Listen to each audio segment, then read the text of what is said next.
Olá, boa noite a você. Este é o Jornal da Record. Após Senado aprovar Flávio Dino, Lula afirma que está feliz por colocar o ministro comunista na Suprema Corte. Procuradoria Regional Eleitoral do Paraná pede cassação do mandato do senador Sérgio Moro por abuso de poder econômico na pré-campanha. O Jornal da Record já está no ar. Oferecimento: Bradesco. Empréstimo na hora em 3 cliques é fácil. O presidente Lula disse agora à noite que está feliz por colocar na Suprema Corte um ministro comunista. A Ariane Bittencourt tem os detalhes ao vivo de Brasília. Ariane, boa noite para você. Boa noite, Salsi. O presidente se referia à aprovação de Flávio Dino para o Supremo Tribunal Federal.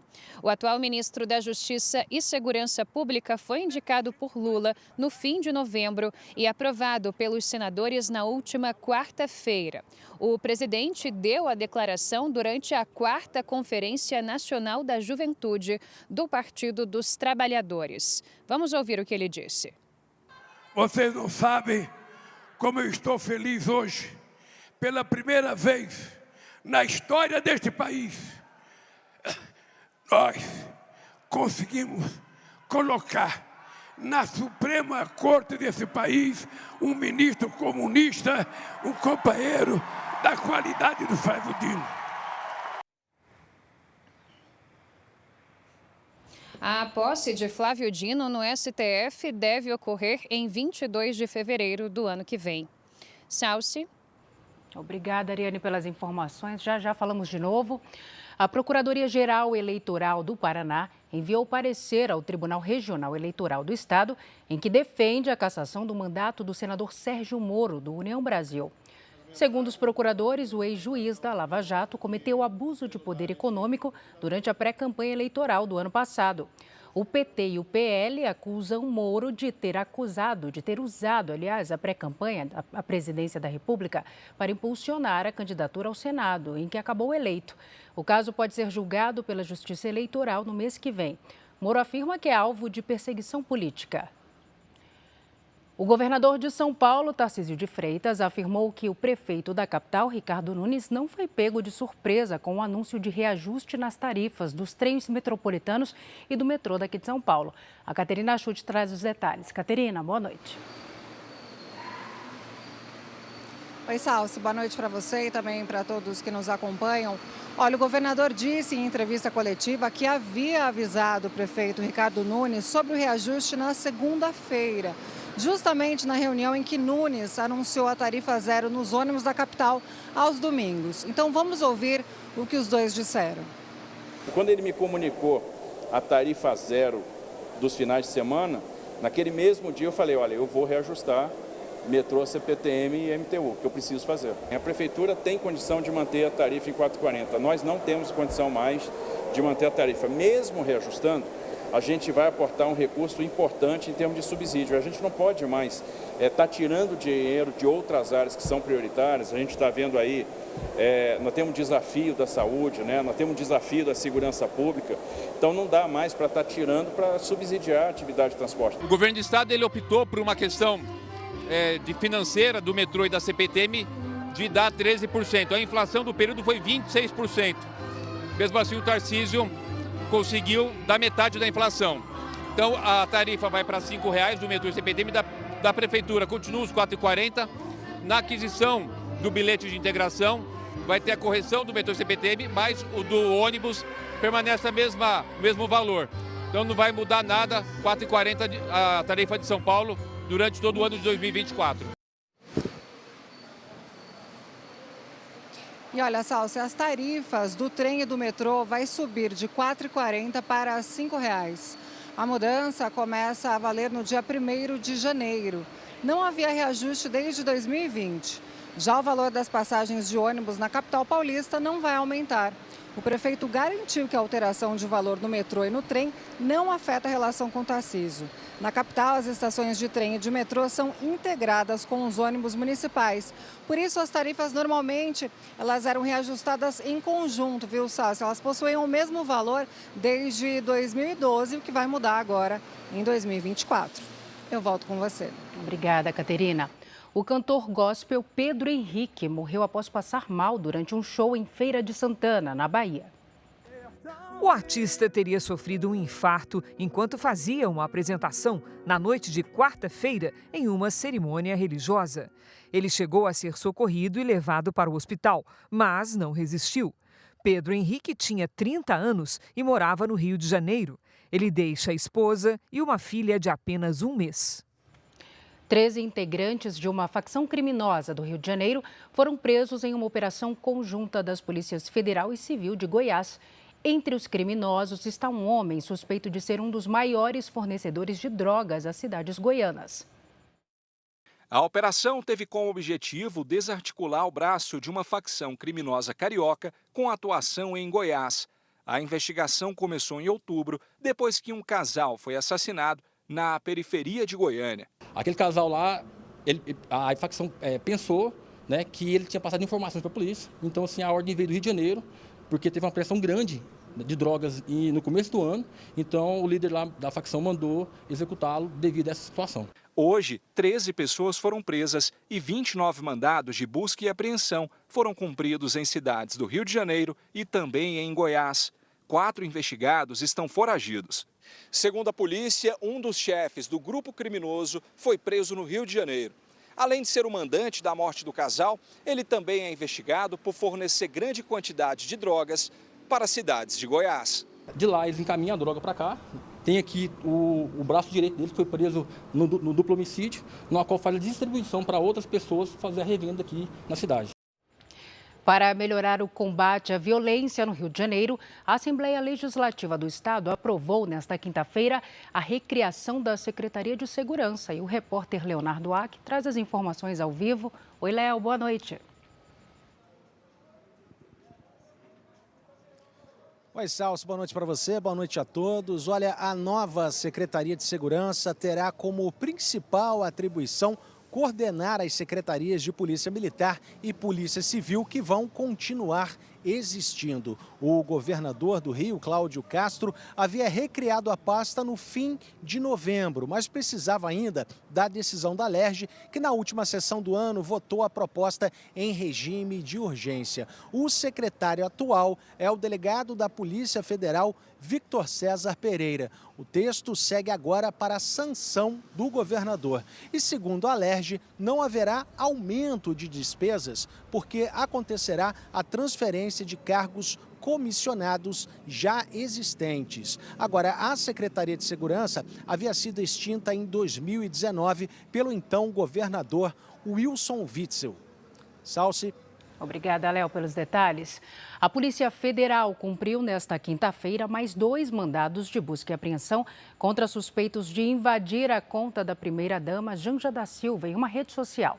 A Ariane Bittencourt está de volta, ela tem os detalhes. Ariane.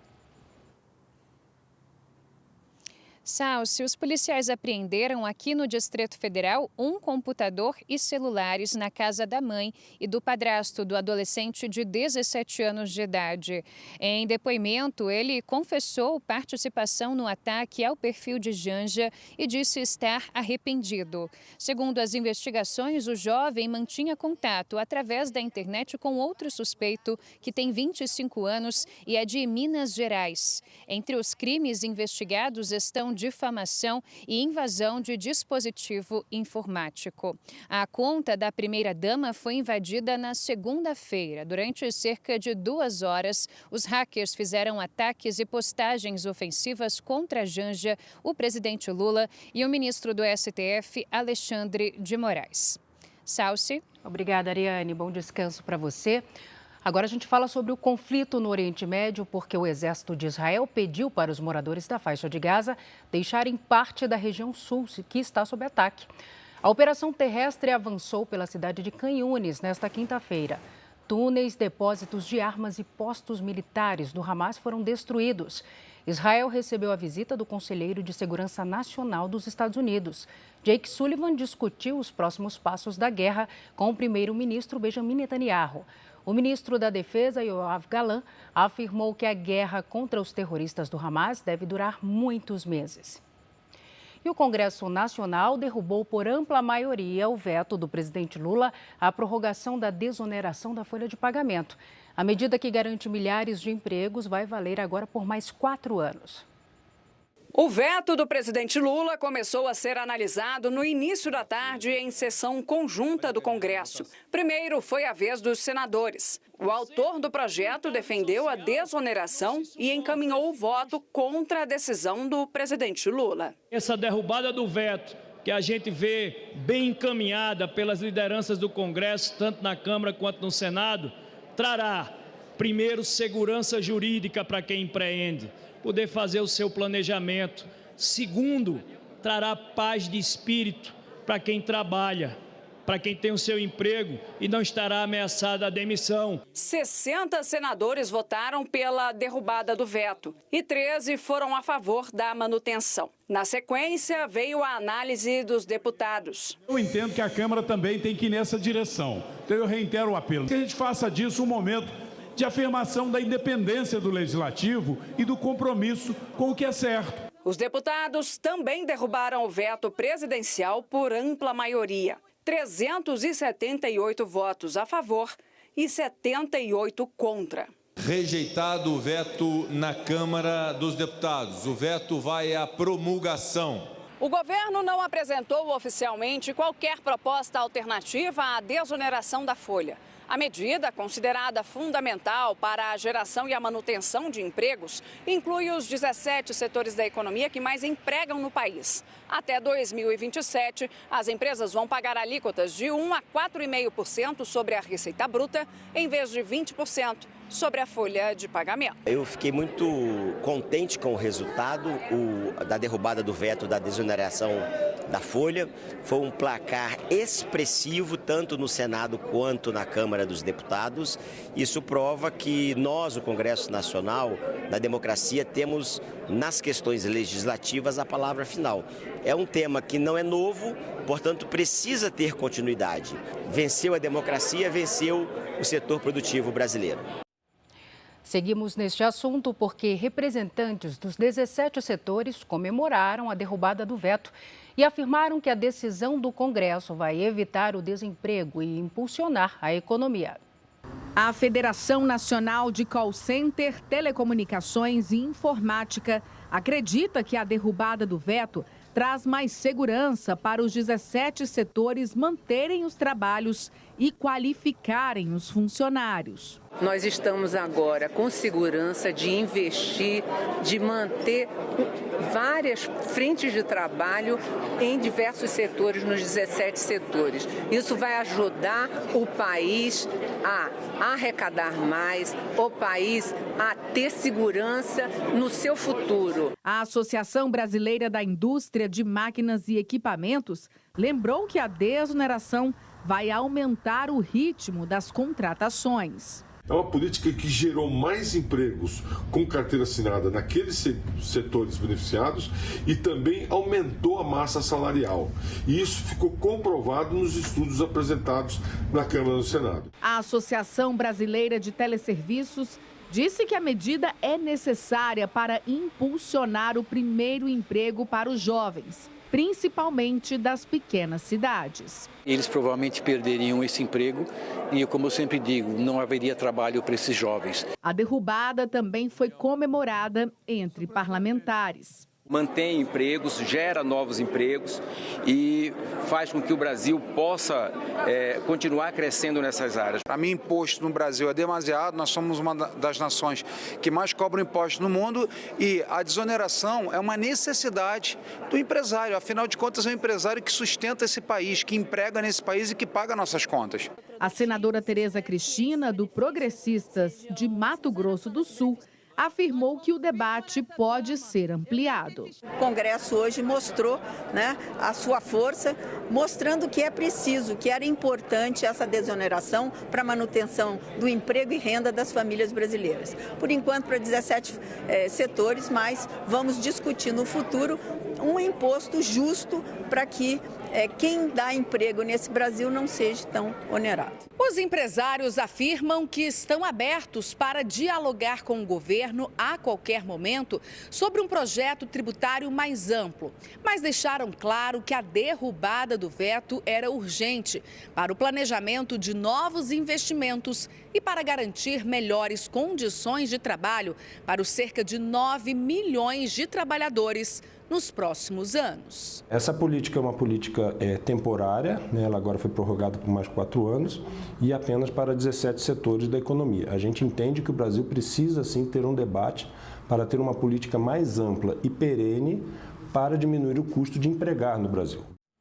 E ainda no cenário político, o governo corre para aprovar pautas econômicas que aumentem a arrecadação no ano que vem. O foco é a medida provisória das subvenções estaduais, que são os incentivos fiscais concedidos pelos estados às empresas. A medida provisória foi aprovada na Comissão Mista do Congresso Nacional e agora deverá ser analisada pelos plenários da Câmara e do Senado. Para conseguir que a medida passasse pela comissão, o Palácio do Planalto abriu mão de pontos do texto, o que pode diminuir o potencial de arrecadação da medida. Mesmo assim, Fernando Haddad continua apostando que ela pode render 35 bilhões de reais a mais por ano para os cofres do governo. A ideia do governo com a MP é acabar com brechas para empresas pagarem menos impostos federais. As apostas esportivas e a reforma tributária também são prioridades do governo. A expectativa é de que todas essas medidas sejam aprovadas até semana que vem, a última de trabalho no Congresso em 2023. Hoje, o Congresso aprovou o Plano Plurianual. O texto é um planejamento do governo para os próximos 4 anos. Estão previstos mais de 13 trilhões de reais em investimentos, mas o texto limita a criação de novos programas sociais, além dos já definidos pelo governo. Durante o evento do G20, o grupo dos países mais ricos do mundo, o ministro da Fazenda defendeu a criação de um imposto internacional sobre a riqueza. Ouvimos vozes cada vez mais altas do Sul Global e da sociedade civil, exigindo uma agenda fiscal internacional mais ambiciosa, incluindo a tributação da riqueza, maior transparência e outras soluções para fazer com que os mais ricos do mundo paguem a sua justa contribuição em impostos. Mesmo fechando o ano com a aprovação das pautas econômicas, o Ministério da Fazenda vê a projeção de arrecadação do governo cair em relação ao que esperava. Fernando Haddad vai lançar novas medidas já no início do ano para tentar chegar ao déficit zero. Se não conseguir, a meta terá que ser revisada, o que pode acontecer em março. Os argentinos já sentem no bolso as consequências do chamado Plano Motosserra. É o ajuste econômico prometido pelo presidente Javier Milei. Veja na reportagem do enviado especial Tiago Nolasco. As remarcações que já eram constantes dispararam. Esta argentina sabe que pagou mais caro hoje pela erva mate. Você se dá conta que vinha com 20 mil pesos e saía com muita coisa. Agora vem com 30 mil e leva menos, diz Daniela. Na primeira semana de governo, o presidente Javier Milei desvalorizou o câmbio oficial. O dólar, que antes era cotado a 400 pesos, agora vale 800, o equivalente a R$ 5,00. Já a gasolina aumentou mais 30%. A inflação no acumulado de 12 meses passa de 160%, o índice mais alto em 32 anos. A inflação não atinge só os argentinos. Os brasileiros que têm lotado as ruas e mercados de Buenos Aires também vão notar a diferença. Isso porque o real, frente ao peso, só se valorizou nos últimos 15 dias cerca de 10%. Já o alfajor subiu 30%. Outro produto muito procurado pelos brasileiros, o vinho, também aumentou de preço 30%. Mesmo assim, este aqui ainda custa 4 vezes menos do que aí no Brasil. A partir de janeiro, o novo governo vai cortar subsídios de energia e transporte e pretende reduzir os gastos públicos de uma vez. Medidas que fazem parte de um pacote econômico que ficou conhecido como Plano Motosserra. Este economista explica que as mudanças podem gerar resistência na população. Eso es un ajuste inédito para Argentina y plantea obviamente interrogantes muy importantes respecto a la viabilidad, capacidad de llevarlos adelante y a la resistencia o la conflitividad social y política que eso pueda generar. O governo anunciou hoje que não vai admitir protestos que fechem as principais ruas e estradas. Os manifestantes podem ser presos em flagrante e ainda terão que pagar pelos custos das forças de segurança que atuarem nessas ações. Aqui no Brasil, uma comitiva do Ministério do Trabalho esteve nesta quinta-feira no Rio Grande do Sul para fiscalizar os acordos de combate às condições de trabalho semelhantes à escravidão. Em Farroupilha, na Serra Gaúcha, o ministro do Trabalho e Emprego, Luiz Marinho, se reuniu com entidades do setor da uva e vinho para verificar os avanços nas boas práticas do setor. Um tratado foi firmado em maio deste ano, após 207 trabalhadores serem resgatados na cidade de Bento Gonçalves. Como fazer a formalização da mão de obra? Para cá vem aproximadamente 20 mil trabalhadores ajudar na colheita, né? Então os trabalhadores também devem ser bem acolhidos, né? Bem formalizados, de forma que a produção se realize nessa coisa que é um bom vinho, né? Que é um bom suco e é um bom ambiente de trabalho. Nós precisamos trabalhar, incentivar, motivar o entendimento, a negociação para fortalecer o ambiente do mercado de trabalho, de forma que você possa discutir de forma serena, tranquila, como distribuir melhor a renda nacional. Aqui na Assembleia Legislativa, o ministro Marinho participou da assinatura do Pacto pelas Boas Práticas Trabalhistas e enfrentamento à concorrência desleal no trabalho terceirizado no Rio Grande do Sul. A medida visa melhorar as condições de quem contrata e quem trabalha nesta modalidade, tanto para setor público quanto privado. A assinatura do pacto foi acompanhada pelo Tribunal Regional do Trabalho, Ministério Público do Trabalho e o Ministério Público de Contas do Rio Grande do Sul. Os órgãos assinaram o documento como observadores nesta primeira etapa. O brasileiro Ilan Goldfein completou um ano à frente do BID, o Banco Interamericano de Desenvolvimento. Em entrevista exclusiva ao Jornal da Record, Goldfein afirmou que o banco vai triplicar os investimentos em projetos que combatam as mudanças climáticas. Ilan disse que, por causa da demanda por investimentos globais no combate às mudanças climáticas, o BID vai triplicar o financiamento de projetos no continente. O BID anunciou na COP que vai triplicar os recursos para o clima, tanto em mitigação quanto em adaptação, de 50 bilhões para 150 bilhões nos próximos 10 anos. No Brasil, a agenda climática com fundos da instituição é enorme, como a preparação do país para a COP30 em 2025, além de projetos específicos para o desenvolvimento sustentável da região amazônica. O BID é um implementador. É o que vai olhar a Amazônia e as prioridades dos países e vai financiar projetos ligados a desmatamento, monitorar o desmatamento, ligado a oferecer atividades alternativas, ligado à infraestrutura nas cidades da Amazônia, ligado à agricultura familiar, e nós temos projetos em cada uma dessas áreas. Além da questão climática, o combate à pobreza é outra prioridade para 2024. Mas, segundo o economista, mais do que o volume de recursos, é preciso ter certeza de que os investimentos realmente mudem a vida das populações mais carentes. Para Ilan, é preciso dar alternativa para as pessoas. Ou seja, é necessário oferecer formas de gerar renda para que as pessoas tenham um emprego, se sintam úteis e não decidam desmatar como opção para sobreviver. Eu acho que tem que trabalhar o social e também os investimentos em infraestrutura. As duas coisas são muito importantes. Os investimentos em infraestrutura também, investimentos sustentáveis ligados ao clima. E essas três são prioridades do BID, que vamos trabalhar junto com o Brasil. Agora a gente fala da nova onda de calor que atinge 15 estados do país e o Distrito Federal. Vamos conversar com a Virgínia Nalon sobre este assunto. Ela está em BH, tem as informações. Oi, Virgínia, boa noite. Qual a temperatura aí nesse momento? Ei, Salso, boa noite para você. Faz 22 graus, está até fresquinho, viu? Segundo o Instituto Nacional de Meteorologia, 6 cidades registraram a menor umidade nesta quinta-feira, estão aqui em Minas. Montalvânia, no norte do estado, registrou apenas 9% de umidade relativa do ar. A cidade mais quente do país foi Ibotirama, na Bahia, com 40,5 graus de temperatura. A recomendação é evitar a prática de exercícios físicos entre 10 da manhã e 4 da tarde e beber muita água. A onda de calor acontece quando, por pelo menos 3 dias consecutivos, as temperaturas ficam 5 graus acima da média para uma região. A que atinge o Brasil agora deve durar até domingo e abrange toda essa área enorme aí mostrada no mapa. Os meteorologistas explicam que essas altas temperaturas têm a ver com o verão que está chegando e com o El Niño, que é o fenômeno caracterizado pelo aquecimento do Oceano Pacífico.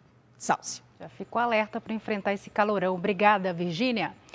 Agora a gente fala de futebol. A FIFA divulgou nesta quinta-feira os finalistas do prêmio que elege os melhores da temporada.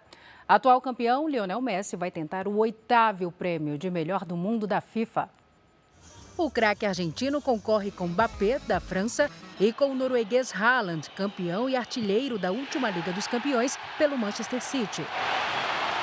Companheiro de time de Haaland, o brasileiro Ederson está entre os finalistas ao prêmio de melhor goleiro. E tem brasileiro também na disputa do Gol Puskás. Com esse golaço de bicicleta de fora da área, Guilherme Madruga, do Botafogo de Ribeirão Preto, concorre ao gol mais bonito do ano. Também estão na disputa os gols do paraguaio Enciso e do português Nuno Santos. A premiação FIFA The Best acontece no dia 15 de janeiro. E este foi o Jornal da Record. Ouça essa e as outras edições dos boletins JR 24 horas, agora também nas plataformas de áudio. Você fica agora com o programa Fala Que Eu Te Escuto. Record, 70 anos, tem a sua cara. Boa noite, cuide-se e obrigada pela companhia.